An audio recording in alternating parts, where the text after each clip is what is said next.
Ed, you said that you're listening, but what specific policies do you think Labour need to change in order to win the next election? Well, I mean, I don't want to kind of rush to detailed conclusions, because I think in a way that slightly preempts my point, which is that I want to hear what people are saying. But let's, in some areas we were doing things which were the right thing to do and people hadn't heard. And that is particularly true on the point system. Phil Wallace is completely right. The point system is the right policy, but people weren't hearing what we were doing. They didn't know that we had the control and the grip which we'd put in place in the last couple of years. In other areas, I've said already that I was concerned. In my constituency, there's always been an issue about young people going to university.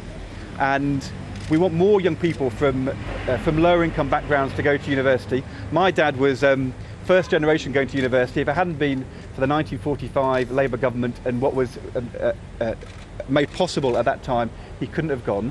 But there were families in our constituency saying, we're worried that the way tuition fees work means that our kids will start off with loads of debt and that's going to put them off. And even though we made some really important changes, we increased the grant, we ended it being an upfront fee, too often people felt that was a barrier in the way of them, and they were saying, why is the Labour government putting up a barrier? And so I think that's an area where we need to look at the policy.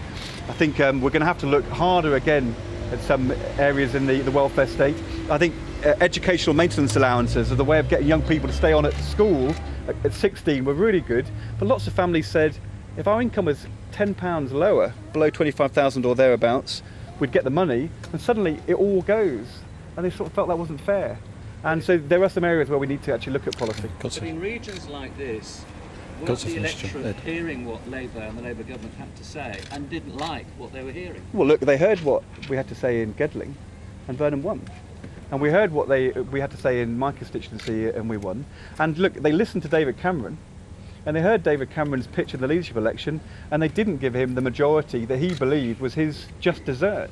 So, we ended up with an election where we had a hung parliament. To be honest, did anybody think during that election you would have a Liberal Democrat Party joining the Conservatives in a coalition and saying, we're going to have an emergency budget in a few weeks' time to cut public spending, to take the very policy decision which they had been saying for weeks would put jobs and the recovery at risk.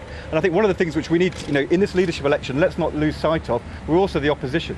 And there's going to be some big decisions being made, and particularly on the economy, where obviously I've got a lot of background. We've got to make these arguments and make these arguments in a tough way. We're going to be a responsible opposition. I've always said we've got to be credible. We've got to be credible as a political party. We were in 1997, that's why we won. But also we've got to say loud and clear, taking risks with people's jobs this year is very, very dangerous. Out of step with what's happening in the rest of the world. And I know the Governor of the Bank of England seems to have given a bit of a green light, but I'm still not sure this is anything other than what the Liberal Democrats told us it was going to be, which is very dangerous. We're going to have to finish there because there's some individual interviews to be done. Right. Thanks very much, Ed. There's some individual things to be done. I know, just to everybody else, Ed's not rushing off. So individual interviews will be with us very shortly indeed, so do stay tuned for more on that. But let's bring you our top story here on Sky News today.